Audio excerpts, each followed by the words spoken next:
আমি যখন জাতীয় প্রেস ক্লাবের সভাপতি ছিলাম তখন উনি আমাকে তো 87 থেকেই চিনতেন, আমি যখন মাধ্যমিক।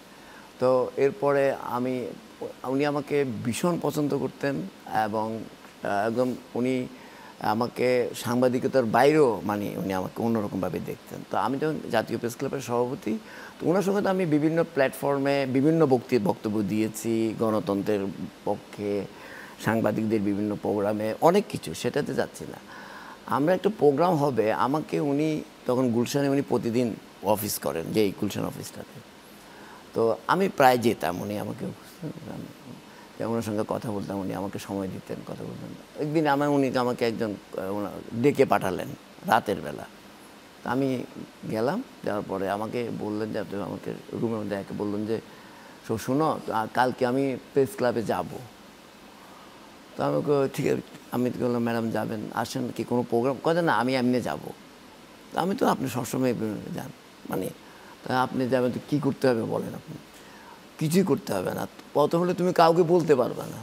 আচ্ছা, তা আমি একটু ওনার রুমে আমি একটু আমি শুনতেছি, তুমি বলতে পারবে না মানে ম্যাডাম আমি তো বুঝতে পারছি না। তুমি রাতের বেলা কাউকে কিছু বলবা না।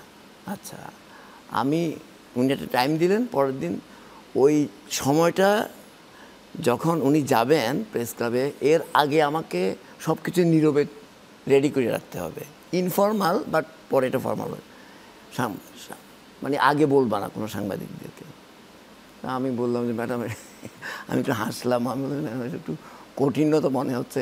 কোনো আচ্ছা কাউকে বলবো না, আচ্ছা ঠিক আছে। তো যাই হোক, উনি যাবেন, আমি তো সকাল থেকে এটাই করছি। উনি গেলেন, যাওয়ার পরে জাস্ট উনি যখন যাবেন এর ঘন্টাখানিক আগে আমি সবাইকে, আমার একটা প্রিপারেশন ছিল আমাদের, তারপরে আমি সবাইকে বলেছি থাকেন।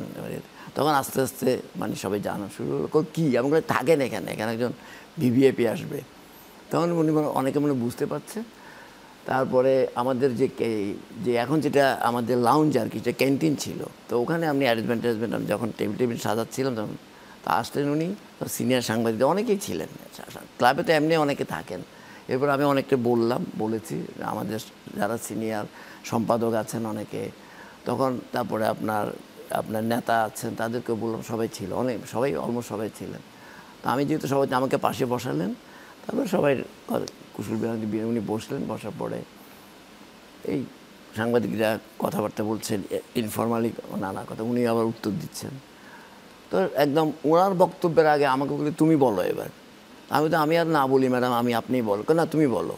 তা আমি একটু দাঁড়িয়ে কিছু বললাম, টলার পরে এক পর্যায়ে আমি ওখানেই কথার মধ্যে বললাম, আমি বললাম যে ম্যাডাম, তখন উনি 3বার প্রধানমন্ত্রী হয়ে গেছে, এরপর প্রধানমন্ত্রী হন না। আমি বললাম ম্যাডাম, আপনি তো বাংলাদেশের গণতন্ত্রের নেত্রী হিসাবে অলরেডি প্রতিষ্ঠিত হয়ে গেছেন মানিকগঞ্জ, এবং 3বারের প্রধানমন্ত্রী এবং বিরোধী দলেও ছিলেন আরেকবার।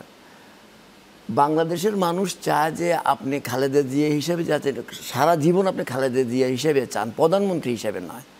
ওনার মনে কথাটা খুব ভালো লেগেছে। তো এটা বললেন, তো উনি তো বুঝতে, আমি বসার পর তুমি তো ভালো কথা শিখেছো দেখি। আমি তো না ম্যাডাম, আমার মুখ দিয়ে বেরিয়ে গেছে। তো উনি এখন যে খুবই ক্রিটিক্যাল অবস্থা, আমি পরশুদিন ওনাকে দেখা তো যায় না, আমি গিয়েছিলাম। আমার নিজেরই খুব খারাপ লাগছিল, কারণ ওনার সঙ্গে আমার অনেক অ্যাটাচমেন্ট। এটা বলতে গেলে দীর্ঘ সময় লাগবে, এটা বলবো না, আমি এখন সময় নেই। আমি 7 তলায় যা বসেছিলাম, সেখানে ডাক্তাররা আছে, শুনছিলাম, আমার নিজেরই একটু খারাপ লাগতেছিল, স্মৃতিচারণ করছিলাম। উনি যে বাংলাদেশের খালেদা জিয়া হয়েছেন, উনি যে বিএনপির নেত্রী না, আসলে শুধুমাত্র উনি বাংলাদেশের নেত্রী।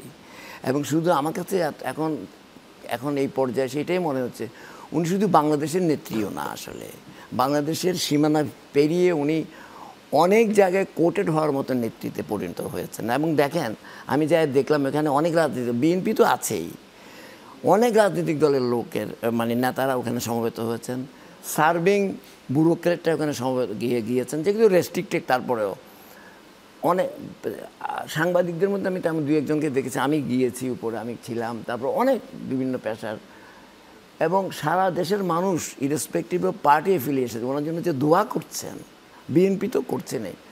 এটাতে কি প্রমাণ হয় না উনি খালেদা জিয়া তো হয়েছেনই, এবং উনি বাংলাদেশের নেত্রী হয়েছেন, উনি বিএনপির নেত্রী না শুধু।